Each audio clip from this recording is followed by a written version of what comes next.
కీర్తనల గ్రంథం 28వ అధ్యాయం. యెహోవా, నేను నీకు మొర్రపెట్టుచున్నాను. నా ఆశ్రయదుర్గమా, మౌనముగా ఉండక నా మనవి ఆలకింపుము. నీవు మౌనముగా నుండిన ఎడల నేను సమాధిలోనికి దిగువారి వలె అగుదును. నేను నీకు మొర్రపెట్టినప్పుడు, నీ పరిశుద్ధాలయము వైపునకు నా చేతులెత్తినప్పుడు నా విజ్ఞాపన ధ్వని ఆలకింపుము. భక్తిహీనులను, పాపము చేయువారిని నీవు లాగివేయినట్టు నన్ను లాగివేయకుము. వారు దుష్టాలోచన హృదయములో నుంచుకొని తమ పొరుగువారితో సమాధానముగా మాట్లాడుదురు.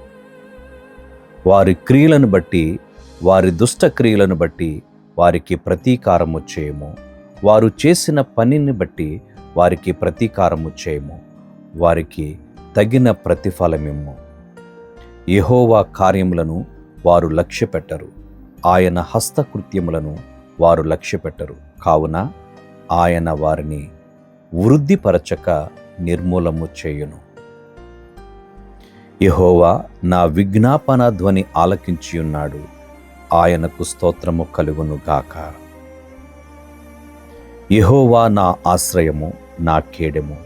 నా హృదయము ఆయన యందు నమ్మికయుంచెను గనుక నాకు సహాయము కలిగెను. కావున నా హృదయము ప్రహర్షించుచున్నది. కీర్తనలతో నేను ఆయనను స్తుతించుచున్నాను. నీ జనులను రక్షింపుము, నీ స్వాస్థ్యమును ఆశీర్వదింపుము. వారికి కాపరివై నిత్యము వారిని ఉద్ధరింపుము.